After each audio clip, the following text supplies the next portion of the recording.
Hey YouTube, welcome back to Cyber and Tech with Dre. Today we're going to talk about some top ways people get scammed in 2024. I know I have a word chop in the thumbnail, but that refers to scamming. It's just a Jamaican term. So we're going to go into the world of scamming and see what it looks like in 2024. The first thing I want to start off with is the use of AI. AI has been used by scammers to make their campaigns a lot more believable and efficient. For example, scammers may use it for phishing to create more convincing and naturally sounding letters, emails, and messages that will definitely convince an unsuspecting victim to carry out undesired actions. AI has also been used to create what is called deep fakes of celebrities that they can use to make the ad or the campaign more believable. For example, they can use celebrities to convince someone that they're investing in a good project or a good business. They can also impersonate a friend of a victim or family member and use that to ask for money or to carry out other actions. The use of AI is an interesting one as it will continue to grow in terms of the capabilities. So let's keep watching to see what the developments will be. Another area that is ripe for scamming is the issue of student loan forgiveness. Because of the different changes that have been happening with the efforts of the government in the US to create loan forgiveness, it creates an opportunity for scammers to try to insert scams and trick students into giving out information.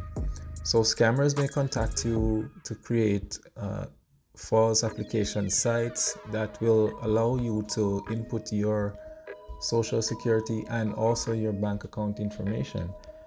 They may create a sense of urgency to encourage you to apply for debt relief before it's too late. And so, because this is something that is current, students will tend to fall victim to this one. Although many of the scams occur over the phone scams have to be put into its own category. Some of the main phone scams include robocalls, impersonators, and through applications. Now, robocalls are very important because since the advent of artificial intelligence, as I mentioned earlier, robocalls are beginning to sound increasingly natural, and this is contributing to how believable it is and its ability to get your attention. You also have robocalls that respond to your questions, so be on the lookout for that. What happens with the robocalls is that your voice is recorded when your phone is being called and you answer. So be careful of answering unknown numbers and speaking into it. Impersonators, as the name suggests, are scammers that impersonate authoritative institutions such as the IRS, police, relatives, and so on. And they also try to gain your trust so that they can get you to give out sensitive information. They can also use blackmailing tactics where they threaten to release things that you do not want to disclose, such as criminal records or other sensitive or personal information. And you will give your sensitive information, such as your credit card information, in exchange for them not releasing these records. When it comes to applications, the scammers may try to get you to install applications that are malicious to your device that will spy on your activities or just steal your information. They also can copy your SIM card and also other apps and use it to make money from in-app purchases. One-time password bots is also another way that scammers use to get your information. What the scammer does is try to log in using your username that they may have discovered by some means, which will prompt the bank to send you a one-time code to authenticate that you are indeed the person.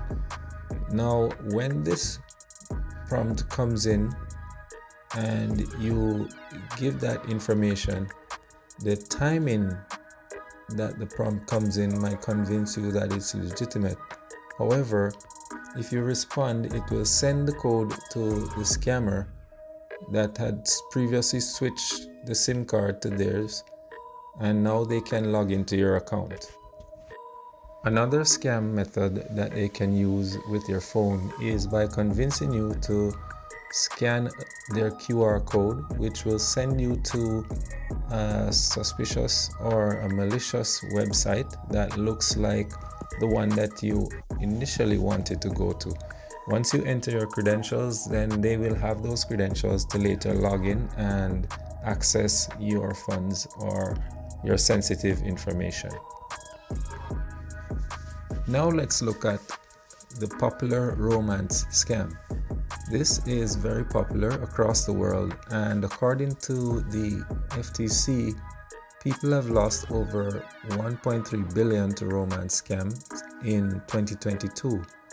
Scammers often steal someone's identity and create a fake profile. They will put multiple images to make it believable, and they also find a lot of excuses as to why they can't physically meet with someone in person. They gain the trust of their victims and then later on convince them that it's worthwhile for them to buy them something or send money. Another trick that they may use is to send you money mistakenly and then ask you to return the money. The unsuspecting victim tries to return the money, not knowing that this was a fraudulent transaction, and so the bank will be forced to take that money back from the victim's account.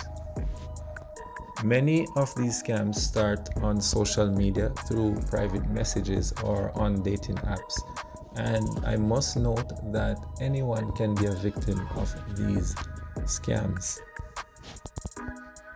Desperation is something that scammers use to target their victims. In today's market, a lot of people are desperate to get jobs, and so employment scams come about. They use legitimate looking operations to collect personal information, and they give you promises of easy income if you purchase their program. Sometimes they will send out large paychecks and send you extra and then ask you to pay the overpayment back. This is also called an overpayment scam. You can also see or look for job opportunities that involve sending funds to other accounts and receiving packages. This is also a popular way, and it's also referred to as money mule and reshipping mule jobs. And this is often part of illegal operations, which you could also be personally liable. Now, this one definitely feels like a real chop. While I've only mentioned a few types of scams, it's important for you to have an idea of the different types of scams that exist in 2024. Now let's look at how we can avoid scams. The delivery methods, they are varying, and it's important for you to do your own research and make sure that you are skeptical enough to not fall victim to any kind of scam that might come your way. So one of the ways you can avoid scams is to not click on unknown links. When the links come into your email, make sure that you check to make sure that the sender is sending your message in good faith or has good intentions. If the message says it's coming from your bank, make sure you go to directly to the website. Next thing you want to do is to be careful with your phone. If you suspect that you're getting a spam phone call, do not respond and do not press any button that it's instructing you to do. The safest thing is to ignore the call or hang up if you already answered without saying anything else. Another thing you can do is to enable multi-factor authentication, and this means that you're not going to do two-factor. Multi-factor meaning 3 different ways that you can authenticate that you're actually the person trying to access your accounts.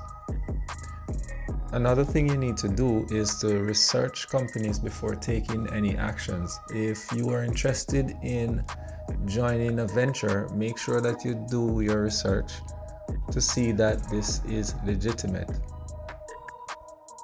Another thing that you should not do is refund or forward overpayments. You need to be careful if someone asks you to refund or forward part of a payment.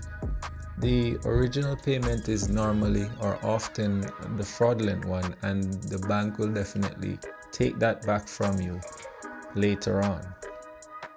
You also need to look for suspicious payment requirements.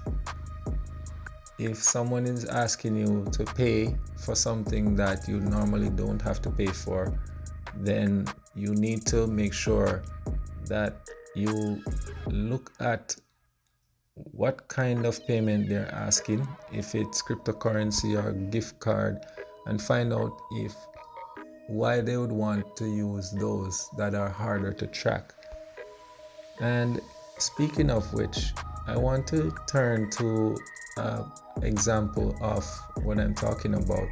When it comes to customs, recently Jamaica changed to an online platform where you fill out your customs forms, and scammers took advantage of this by redirecting customers to a site for them to pay money for customs.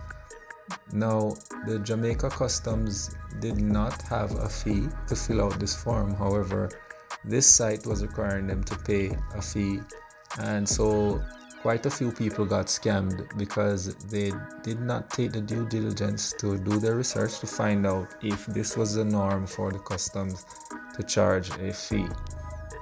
Now, I hope that this was informative and you learned some ways that you can be chopped or scammed in 2024. Now, if you haven't liked the video, please remember to click the like button, subscribe, and I look forward to speaking with you again. Thank you again for watching. See you in the next one.